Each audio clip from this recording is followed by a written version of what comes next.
Assalamualaikum warahmatullahi wabarakatuh. Halo anak-anak kelas 7B.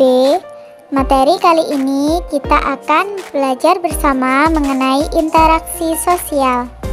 Apa sih interaksi sosial?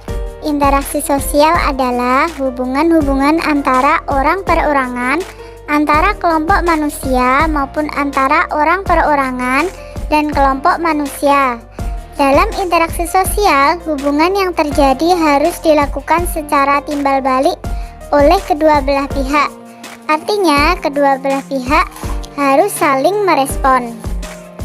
Dengan demikian, interaksi sosial adalah hubungan yang terjadi antara manusia dengan manusia yang lain, baik secara individu maupun secara kelompok. Manusia melakukan interaksi sosial dalam kehidupannya untuk memenuhi berbagai kebutuhan pokok seperti sandang, pangan, dan papan, kebutuhan dan ketertiban, kebutuhan akan pendidikan dan kesehatan, kebutuhan akan kasih sayang. Proses interaksi sosial akan terjadi apabila di antara pihak yang berinteraksi melakukan kontak sosial dan komunikasi.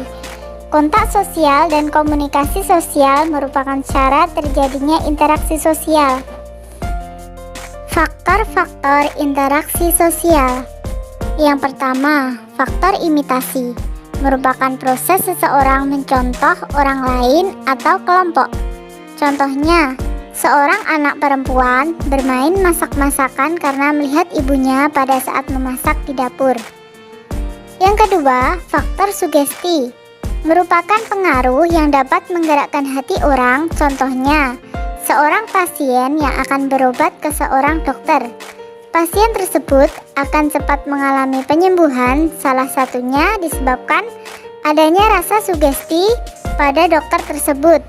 Yang ketiga, faktor identifikasi, merupakan kecenderungan atau keinginan dalam diri seseorang untuk menjadi sama dengan orang lain.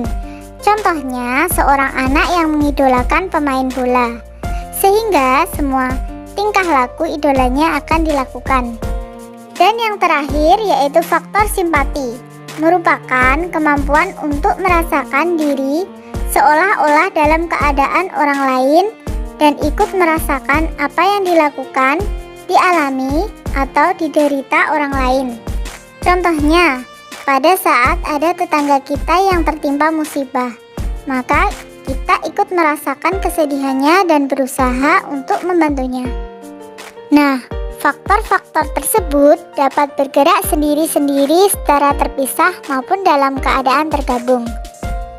Faktor interaksi sosial akan terjadi apabila di antara pihak yang berinteraksi melakukan kontak sosial dan komunikasi.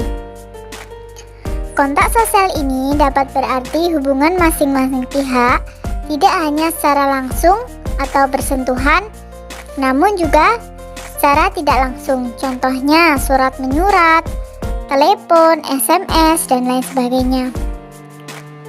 Kemudian komunikasi merupakan proses penyampaian pesan dari seseorang kepada orang lain yang dilakukan secara langsung maupun tak langsung melalui alat bantu agar orang lain memberi tanggapan atau memberi respons.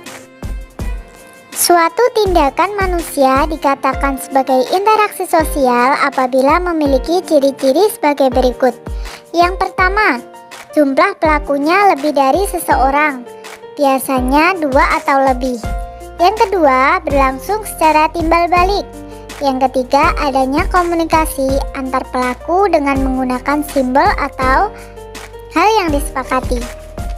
Dan yang terakhir yaitu adanya suatu tujuan tertentu. Bentuk-bentuk interaksi sosial. Bentuk-bentuk interaksi sosial diantaranya proses asosiatif. Proses ini terjadi apabila seseorang atau sekelompok orang melakukan interaksi sosial yang mengarah kepada kesatuan pandangan. Proses ini terdiri atas 3 bentuk, yakni kerjasama, akomodasi, dan asimilasi. Yang pertama, kerjasama. Kerjasama di sini dimaksudkan sebagai suatu usaha bersama antara orang perorangan atau kelompok manusia untuk mencapai suatu beberapa tujuan bersama. Contohnya gotong royong. Yang kedua, akomodasi. Akomodasi menuju pada usaha manusia untuk meredakan suatu pertentangan, yaitu usaha untuk mencapai sebuah kestabilan. Contohnya, penyelesaian PHK karyawan, penyelesaian yang disengketakan melalui pihak ketiga atau mediasi. Selanjutnya yaitu asimilasi. Asimilasi merupakan cara-cara bersikap dan bertingkah laku dalam menghadapi perbedaan untuk mencapai kesatuan dalam pikiran dan tindakan. Proses asimilasi dapat dengan mudah terjadi melalui beberapa cara, seperti sikap toleransi, sikap saling menghargai orang lain dan kebudayaan, serta perkawinan campuran. Selanjutnya yaitu proses disosiatif.